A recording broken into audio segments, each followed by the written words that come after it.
What up, world? It's your boy Chuck Wick, ill, aka Charles Brown, back again with another review. But first, how you doing? You good? Good. All right, man. Here we go, man. I'm gonna talk about this Wu Tang EP from the movie of Mics and Men. So basically, they got a new documentary about the Wu Tang. I don't know if you saw it, 4-part documentary on Showtime. All 9 members are there. 8 members, because ODB ain't there. Very interesting documentary, to say so the least. I learned stuff I didn't know, and I know a lot, but I didn't know a lot of that. Some of that stuff, especially the old dirty stuff, that was very, very eye-opening to see just how far it feel like Dirty fell. I don't remember any music from Dirty. I don't remember if anything dropped on Rockefeller by Dirty when he signed over there with Dame Dash. I don't know if he put anything out, maybe a song or two, because I think Dirty I Got Your Money and all that stuff was before he got locked and before he signed over there. So I don't know of any music that actually manifested from that signing. But the ODB stuff is just tragic, man. Just like you're looking at this is a whole thing of, it's a vicious cycle in the community. You know what I'm saying? Where guys just get on substances and things like that, and they let their demons take them over, and it's just like it's sad to see. ODB was already wild before he even was known for being on drugs or what have you. Like, ODB was wild back when you first heard of Wu Tang, and it wasn't like you looked at him as, oh, this dude is on coke or something like that. You just thought he was real wild. So for him it's a cycle, because we get these people in the hood, they real wild, they funny, charismatic, they make the whole hood laugh, but they troubled and they damaged. You know what I'm saying? And they not able to get out of that terrible place that they're running from, because ODB didn't even have no money toward the end. You know what I'm saying? That's what it looked like to me. And so it's like the whole Wu-Tang thing is just like a bunch of grown men that have real life problems, real life issues, just like any other grown man. And ODB is no different, just because he was world renowned. He made these great songs, and he was on this great crew. All of them still had issues. You heard him say, if you watch the documentary, all of them had jobs. All of them did different things to feed themselves before Wu came along, and even after Wu came along, all of them had to find a new way to feed themselves. I just don't understand. This is my thing, and I get it where you're paying your bills. I just don't understand how any member of the Wu could not have a nice nest egg right now.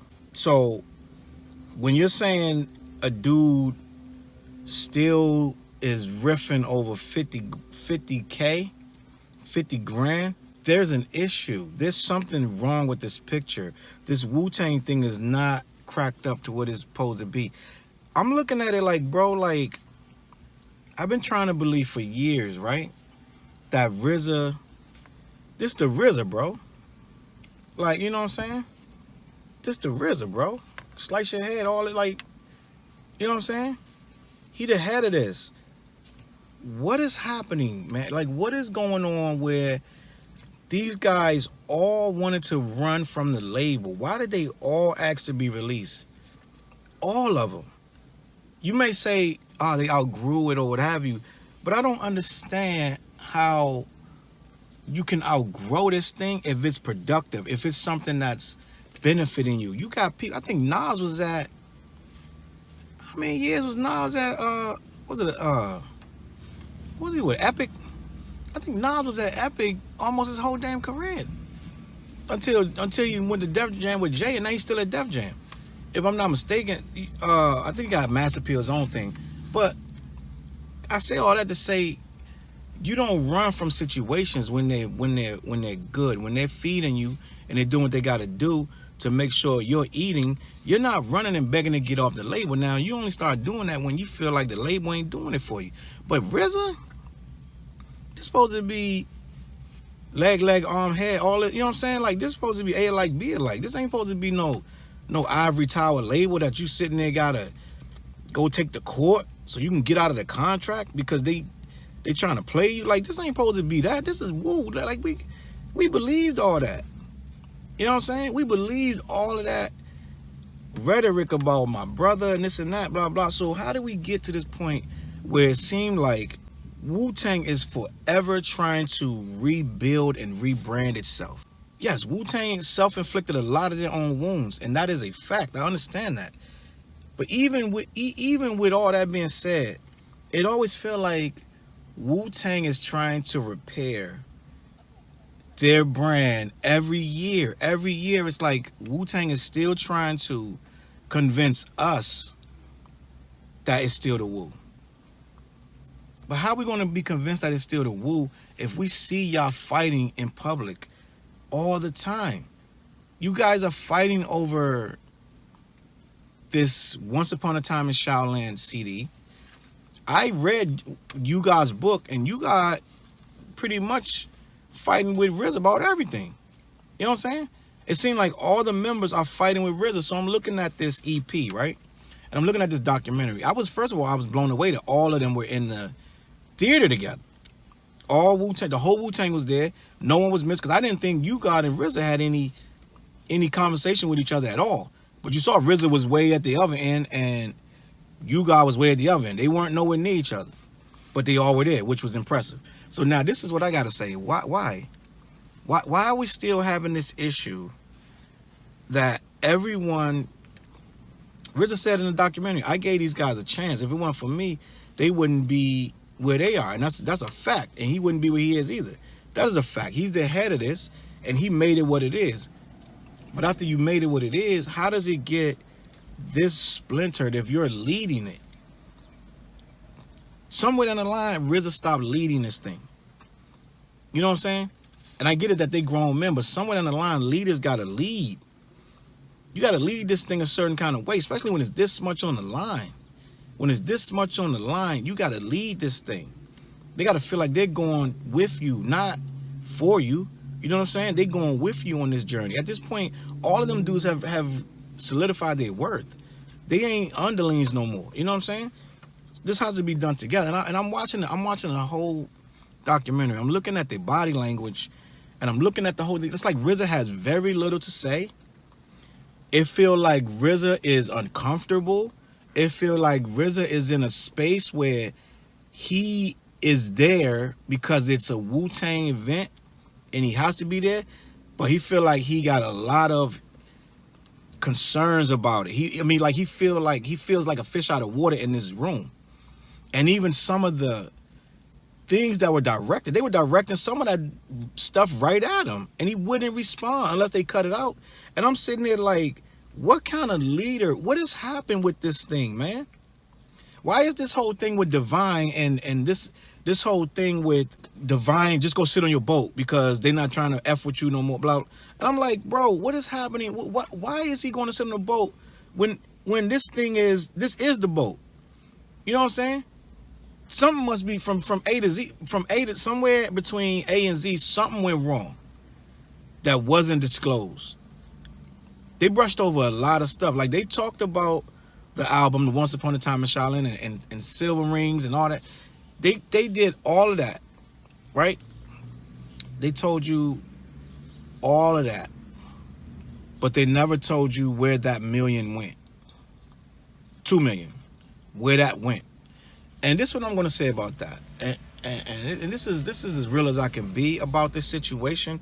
If you're going to, in a sense, I get it that you're trying to make art, but if you're going to trick these guys like this over years and years and years, I get it. You don't want them to know what it is, blah, blah, blah, blah, blah. But it would have been better if they knew. It would have been a better project. Because when you look at the whole thing, it looked like none of them got any money from it. So it looked like a scheme from the beginning was a hustle to make this artwork. And I feel like RZA feel like he has their contract, so he can make them do whatever, and he don't got to tell them nothing. He said in the video, they're workers for hire. Workers for hire? What are you talking about? This ain't no construction site. You know what I'm saying? This ain't no, you're the foreman and you hire and fire and This guy go do this and you go do that, and then I pay at the end of the week, and then that's it. This ain't that, bro. Y'all built this together. It ain't no one over the other. So I'm trying to figure out, why would you collect all these verses? Why would you hand this whole thing off to this kid that don't know these guys from the only reason they even rocking with him is off of your name, the respect they have for you. Why would you do this? And I've been trying to be on RZA's side with this thing. I've been trying to see it from all sides, right? RZA explained he explained everything. There's nothing I'm not getting on his side. He explained the whole thing beautiful. It's a work of art. It's like a Warhol. Music is timeless. It should be able to be appreciated as art. It should be sold like art is sold at an auction. And if you mass produce it, you can't. It has no value once you mass produce it. So we're gonna make one copy. All of that is beautiful, but you don't trick the guys into doing that. You understand? I don't have no problem with none of that what he said and Silver Ring said. Why is there confusion? Silver Ring's like, I call all 8 members or whatever, 7, 8. I called them all, had them on the phone for an hour. That's not a contract. You could have been kicking it like, yeah, man, I want to do something, blah, blah. You could have told them whatever in that hour, but never said, I'm doing this album and we're going to sell it for $1 million or $2 million, whatever we can get at an auction. They probably all would have went to that auction. That thing probably would have been worth $4, $5 million had you got all of them involved. This the short-sightedness of this. That's the short-sightedness. And it shows me, I get it that they have their issues, but it shows me, when you peel back the layers, what RZA thinks of these guys. It's a fact. He doesn't, this is my brother's thing. I get all that. My brother's this, my brother's that. And I got respect and love for RZA, but this shows me that you don't trust these guys to be able to process the information and to be fair about whatever compensation they deserve. And you think they're going to be like, nah, hell no, blah, blah, which they may have been, but give them that option. Don't record the shit over 4 years and 5 years. And then now it's, some thrown together stuff from old beats on all these pieced together verses. And this guy's doing the quote unquote best he can with what he had. Like, come on, man. That ain't fair to nobody. That ain't fair to the buyer. That ain't fair to the buyer. You threw a bunch of random verses, which I get. They say, that's how Wu Tang albums come together. Okay. But when it's a Wu Tang album, you telling them it's a Wu Tang album. You're not just taking a bunch of verses, then making an album selling for $2 million and ain't telling nobody. And then nobody's getting paid, and you calling them servants. You calling them workers for hire. That's crazy. That's insane. So what I want to say is, this whole thing, this movie, this documentary, it sounds like to me, they only had one really good point of time with this band. Facts. It seemed like the very, very beginning was all you got of good times with this band, with the Wu Tang. It seemed like after 36 Chambers dropped, everything went haywire and splinter. Yes, they did all the solo stuff, Who knows? Maybe the solo stuff is what killed the group. Maybe everybody doing the solo stuff. That's the greatest stuff ever to us. But maybe everybody doing all this solo stuff, maybe that killed it. I don't know. But it seemed like before Wu-Tang Forever, that whole period was turmoil. After Wu-Tang Forever, it's been turmoil for 20 years. Facts. We love Wu off of stuff Wu did in the 90s. Now, I just gave that, I reviewed that last album, and I said it was fire. Right? The one that Mathematics did. I said it was dope. But how many albums between that one and the last dope album did you say was dope? I wasn't really saying the W was dope. And that's like, you know what I'm saying? You know how long ago they made that? And a lot of them joints I couldn't even listen to, couldn't even get through them because they were so garbage. So it's like, what are we doing here? I say that to say this. Without that documentary, right? Could Wu have put out a project that we would have checked for as a collective? Now the last one, they put some work and they did videos, promo. It seemed like everyone was on board. They did some dope tracks, a couple of singles was dope. And that was the end of it. It didn't go long. Like, I think they had more videos for 36 Chambers than they had for this last project. Fact. Go look. I don't know. Go look it up. I think they had more videos for 36 Chambers than they had for this last project that the Wu just dropped. What does that tell you? The commitment is not there. It was a quality album, but it took DJ Mathematics to make it. Apparently. So let's talk about this EP in a second. This EP, quote unquote. This is a 7-song EP with 3 skits. And I understand this is for the movie, right? I understand that. This is my problem with this. And I'm going to, before I even get to the review of this EP, I'm going to tell you my problem. You could have put 20 songs on here without recording anything. You could have got 2 tracks from every member. You didn't have to record nothing. You could have made these 4 new tracks that you made on here with this little bit of ghost, and it's like whatever. But to me, as a Wu fan, this project is disrespectful. I'm going to call it like I see it. This is disrespectful. You got 4 tracks on here, right? You got 4 tracks on here. One produced by DJ Scratch, which is the best song on here. It's produced by DJ Scratch. It's track 1. You got track 2 produced by Core. You got track 4 produced by RZA. And track 6 produced by RZA. So you got 2 tracks produced by RZA. The skits are produced by RZA, but we ain't counting those skits. So you bring out this fantastic documentary that delves into the supergroup of Wu Tang, who've accomplished more than anyone else when it comes to a group of this magnitude, who's done this many years of work in the business to be at such a high level where we can still be talking about them. And they've sold millions upon millions of records. They've toured in the world, everything. You heard RZA, he just said he just did that tour by himself. Him and Silver Rings did like, what do you say, 60 countries that no one had ever rapped in before? Something crazy, and that's just off the strength of Wu. And it wasn't even Wu, it was just RZA. If I'm not mistaken, it looked like it was just RZA and Silver Rings. Okay, so that's just off the strength of the name of Wu. 20 years later, they still could be jamming in Bucharest. You know what I'm saying? Like Marlon was saying, I'm jamming in Bucharest. They can jam anywhere in Europe they want to and pack it. So I'm saying that to say this. You're going to put out an EP. First of all, an EP is disrespectful. When have you ever heard a movie soundtrack that's an EP? I'm going to wait for you to tell me. Who does that? Right? Okay, so you put out an EP, which is whatever. I'm a Wu Tang fan.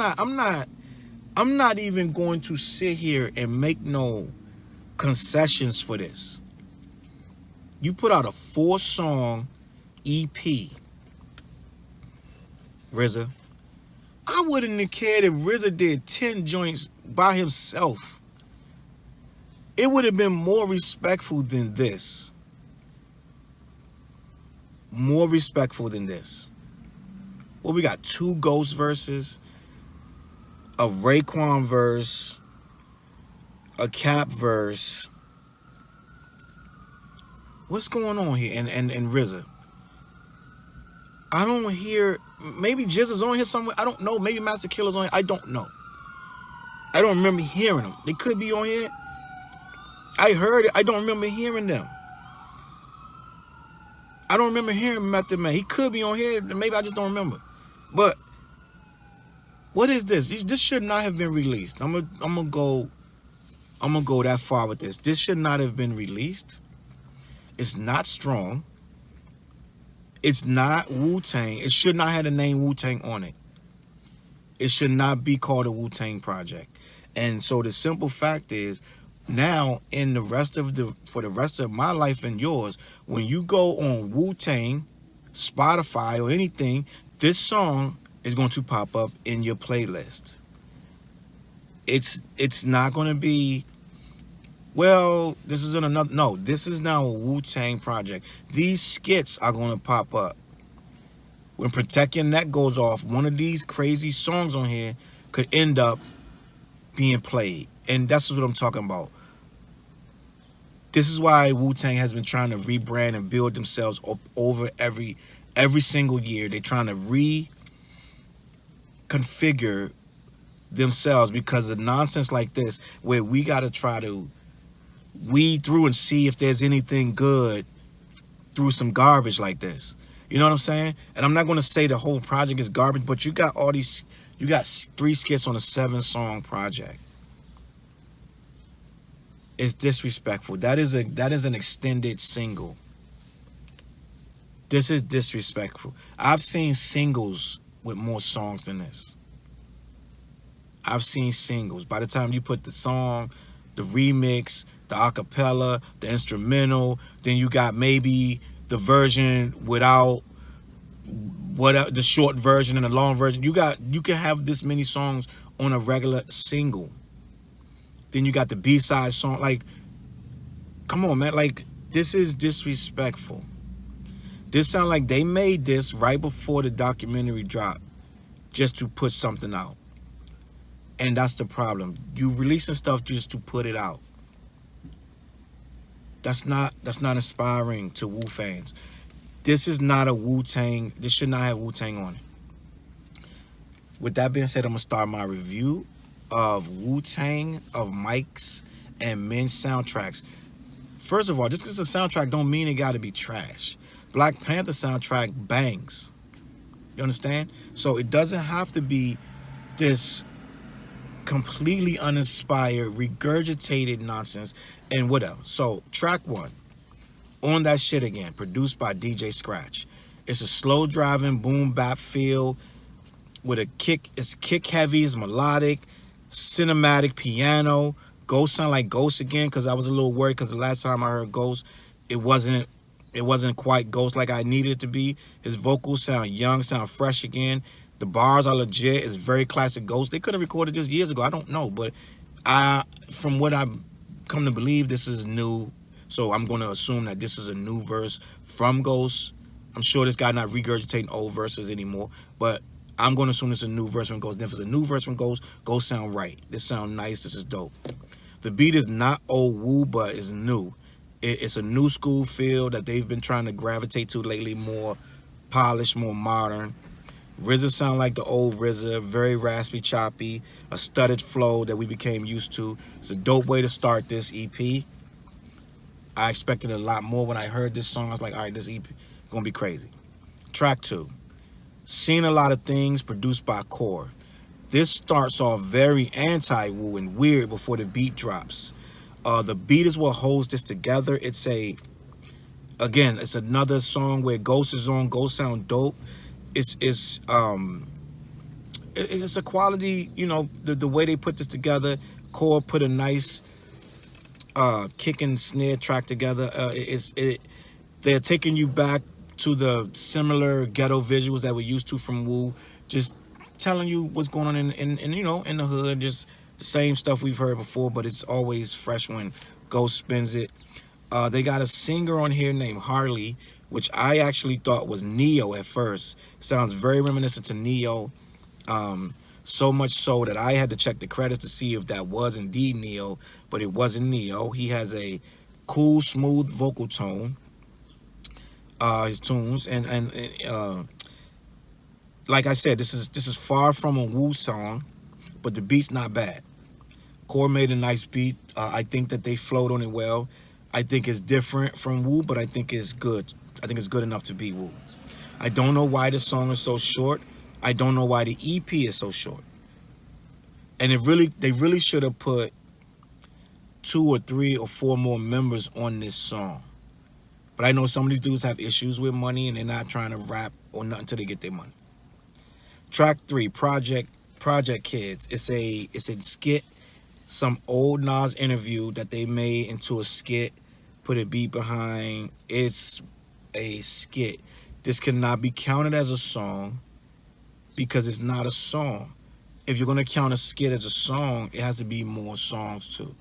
So out of 7 songs, this is one of the 3 skits.